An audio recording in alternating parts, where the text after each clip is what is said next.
Le président américain Donald Trump recommence après une invasion éclair réussie du Venezuela, qui a abouti à la capture de l'ancien président du pays, Nicolás Maduro. Trump a commencé à battre le tambour du Groenland. Il l'a déjà fait auparavant.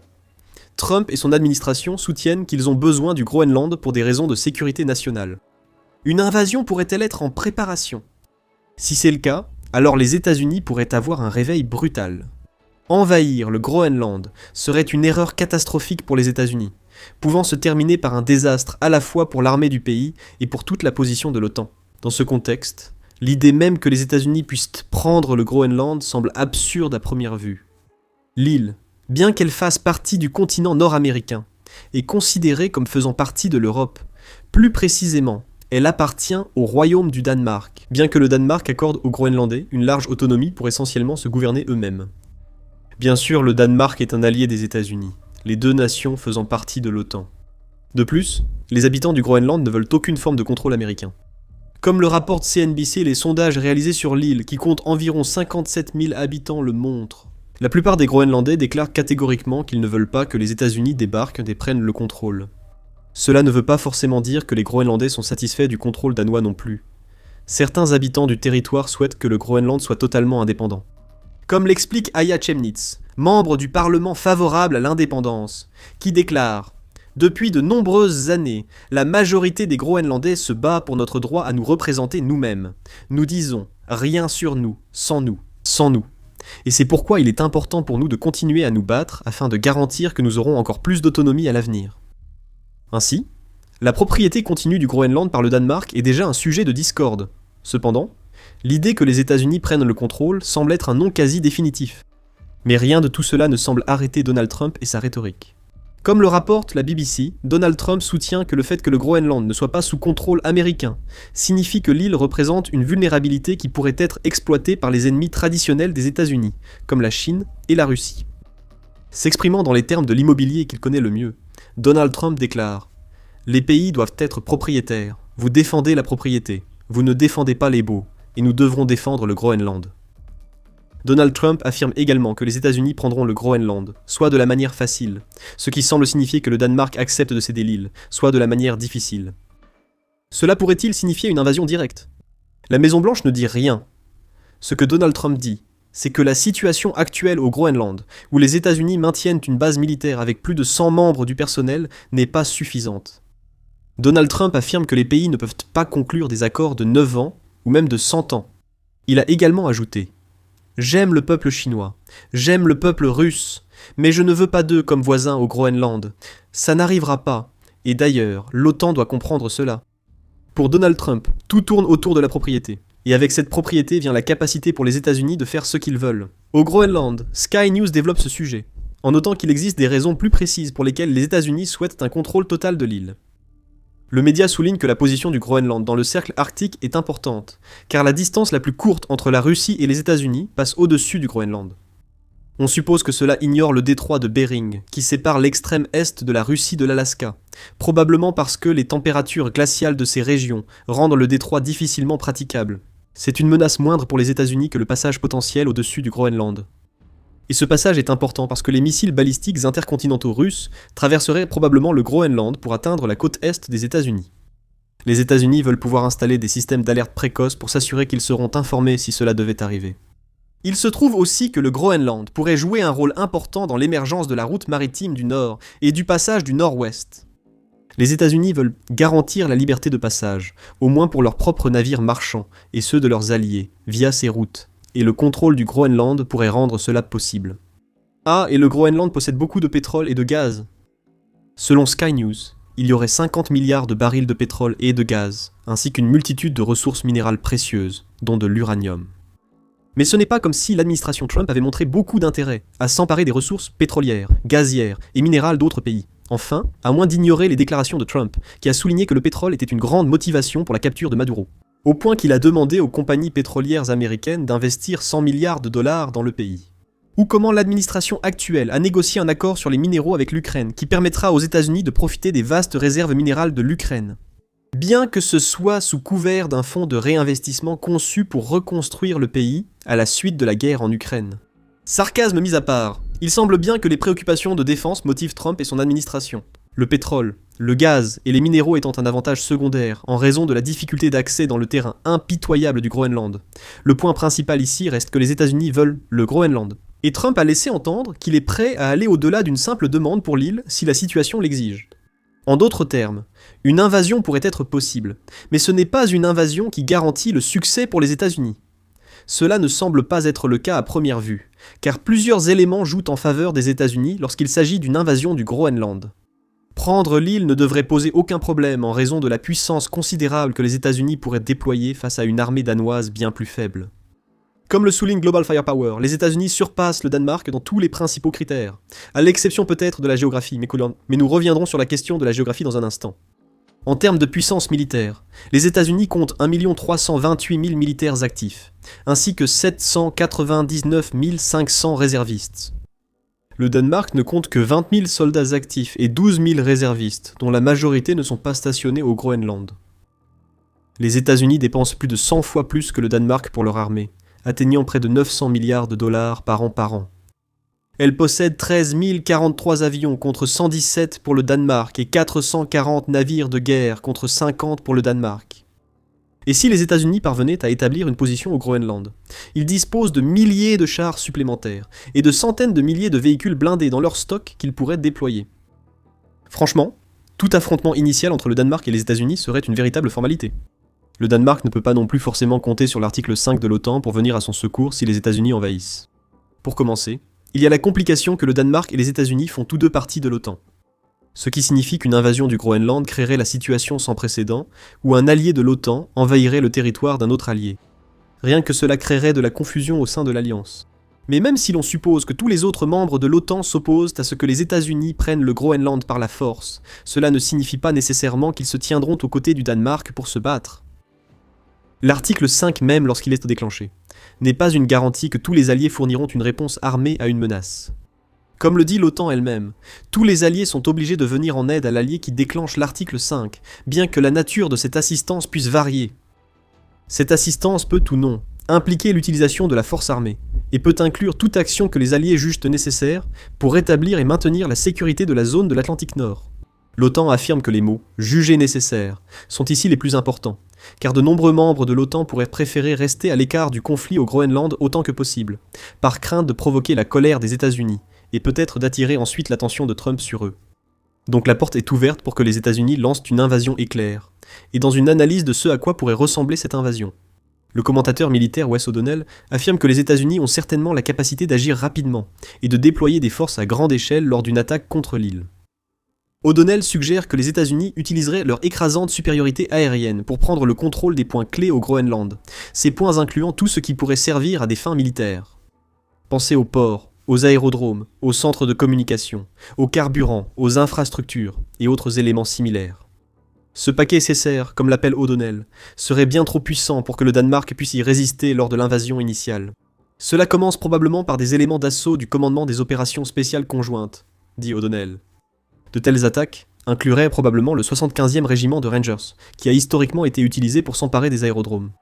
Ils enfoncent la porte, sécurisent la piste, établissent le contrôle du périmètre et gagnent du temps pour la prochaine vague. O'Donnell dit que l'infanterie de suivi devrait arriver rapidement, permettant aux États-Unis d'établir une présence au sol au Groenland.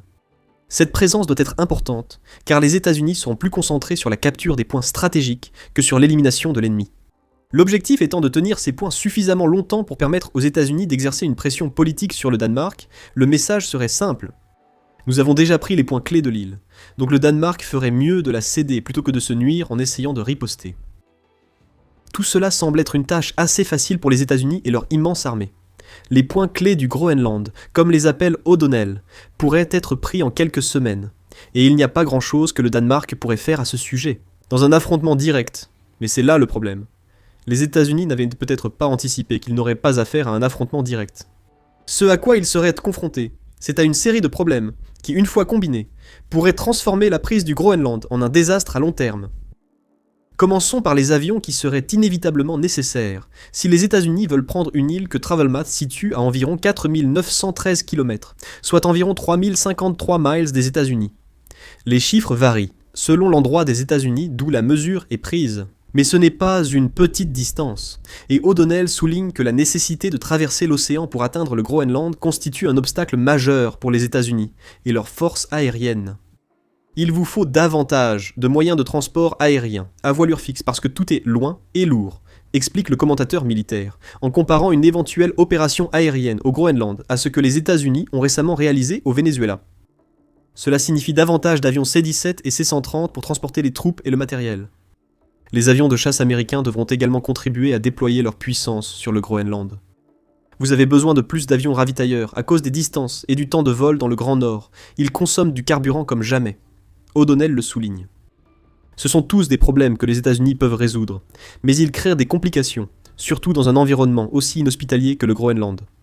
Des ressources de recherche et de sauvetage seraient nécessaires, car toute erreur dans les airs, en mer ou au sol pourrait s'avérer extrêmement coûteuse, et ces erreurs sont plus susceptibles de se produire lorsqu'on opère sur une île. Avec une température moyenne de 42 degrés Fahrenheit, soit 5,6 degrés Celsius, cela nous amène tout naturellement au problème de la géographie. Le Groenland sera froid, mais ce ne sont pas seulement les températures qui poseraient des défis aux États-Unis lors d'une invasion.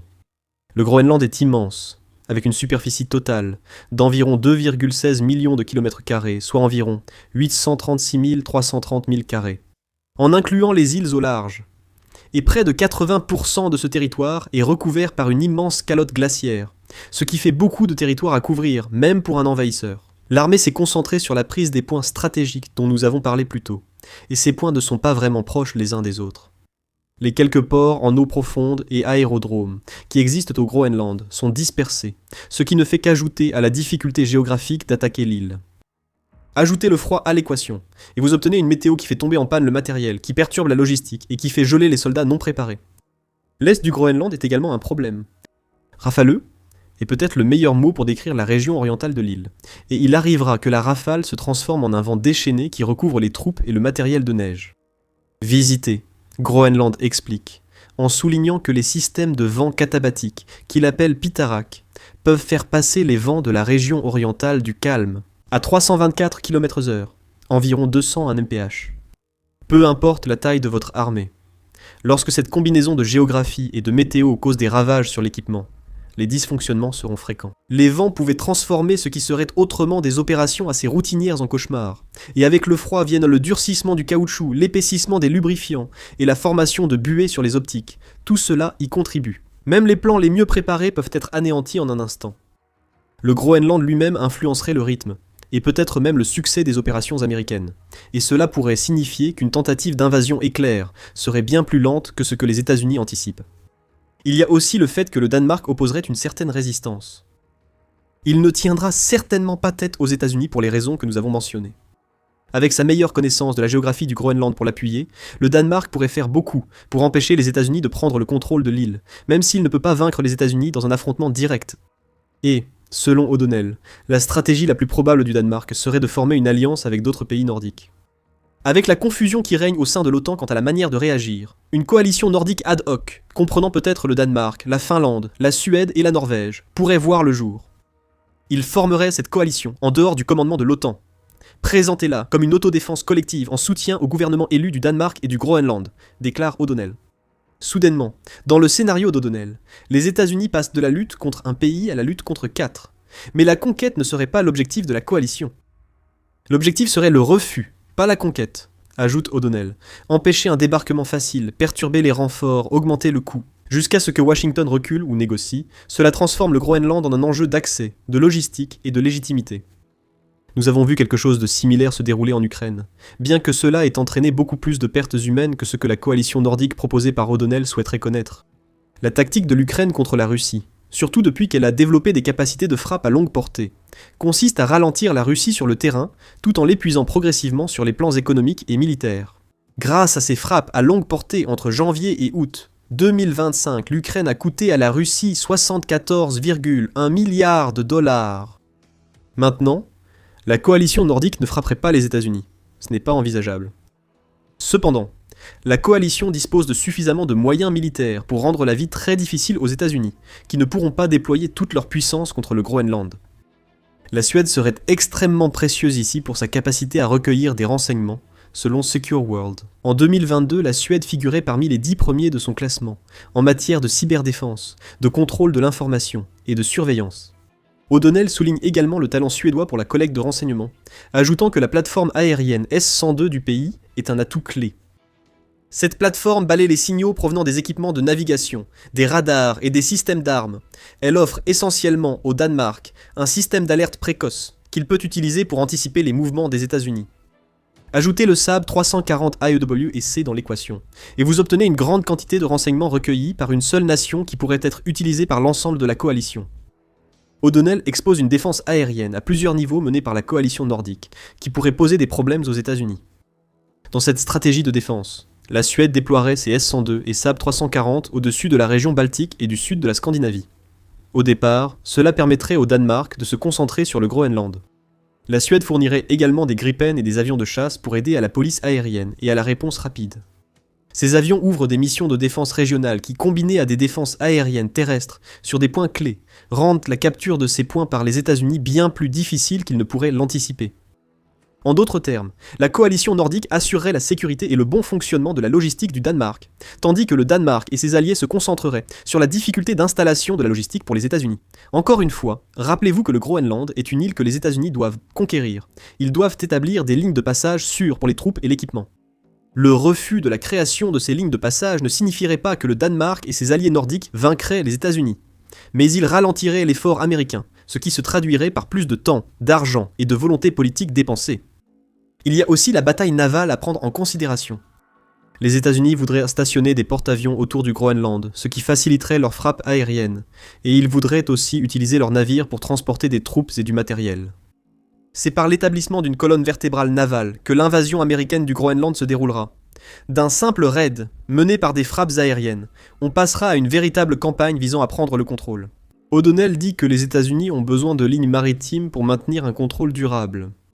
Le Danemark et tous les alliés qu'il pourra rassembler perturberaient ces lignes maritimes à chaque étape. Cette perturbation ne serait pas facile, car les États-Unis amènent des sous-marins, des groupes aéronavals et des forces amphibies dans le combat. Cette force d'attaque serait nécessaire pour permettre aux navires logistiques de naviguer vers le Groenland. Le Danemark ne va pas vaincre les marines américaines, même avec ses alliés, mais ce qu'il peut faire, c'est perturber les lignes d'approvisionnement que les États-Unis doivent établir. La patrouille Sirius sera essentielle ici. Selon la BBC, cette patrouille existe depuis l'époque de la guerre froide, et elle implique 6 équipes de traîneaux à chiens, chacune composée de 2 soldats de la marine royale danoise, qui passent 6 mois, chaque année, à patrouiller une zone du Groenland qui s'étend sur 160 000 km², soit 60 000 milles carrés. La mention des équipes de traîneaux à chiens semble presque pittoresque. Mais les membres de cette patrouille sont des forces spéciales qui comprennent les conditions climatiques du Groenland, peut-être mieux que quiconque. La patrouille Sirius a probablement déjà des caches installées à travers le Groenland, sur lesquelles elle peut survivre pendant ses déplacements. Elle sait où se trouvent les dépôts de carburant de l'île, où sont situées ses unités d'alimentation. Plutôt que d'attaquer les forces américaines, cette patrouille agira en secret, sabotant les points sur lesquels les États-Unis comptent pour la logistique après avoir de nouveau débarqué leurs forces au Groenland. Il ne s'agit pas de vaincre les États-Unis. Il s'agit de rendre l'invasion du Groenland tellement pénible qu'elle commence à sembler bien plus problématique que ce qu'elle rapporte. Le point principal, c'est le calcul du soutien logistique, souligne O'Donnell. Combien de jours de ravitaillement pouvez-vous assurer en hiver? Combien de sorties pouvez-vous effectuer par temps arctique? Combien de ravitailleurs avez-vous à disposition? Et combien pouvez-vous en détourner de vos autres engagements mondiaux? Le commentateur ajoute, ce dernier point est particulièrement important, car le fait que les États-Unis disposent d'une armée massive ne signifie pas qu'ils déploieraient toute cette force au Groenland. Ils ne le peuvent pas, à moins de vouloir laisser leur propre territoire et leurs quelques 750 bases militaires à travers le monde sans personnel. Si le Danemark peut tenir suffisamment longtemps, l'invasion du Groenland par les États-Unis devient une guerre d'usure. Pas forcément une guerre de troupes et d'équipements, mais une guerre qui épuise le temps et la volonté politique. Tout en donnant aux États-Unis de plus en plus de temps pour détériorer leurs relations avec leurs autres alliés de l'OTAN. Les États-Unis seraient-ils prêts à laisser ces relations s'effondrer en échange de la prise du Groenland? C'est la grande question, et c'est celle à laquelle les défenseurs du Groenland essaieraient de forcer les États-Unis à répondre si Donald Trump mettait ses menaces à exécution. Mais pour l'instant, les États-Unis ont peut-être tourné leur attention vers d'autres cibles potentielles. L'Iran est un sujet brûlant, et Donald Trump s'est montré très vocal dans son soutien aux civils manifestants de ce pays qui veulent renverser le régime en place. Les États-Unis pourraient être sur le point de prendre la décision de mettre fin à ce régime une bonne fois pour toutes, et la Russie pourrait être la prochaine sur la liste si cela se produit. Découvrez-en plus dans notre vidéo et n'oubliez pas de vous abonner à The Military Show pour suivre toute l'actualité des dernières actions des États-Unis dans la situation au Groenland. Et merci de nous avoir regardés.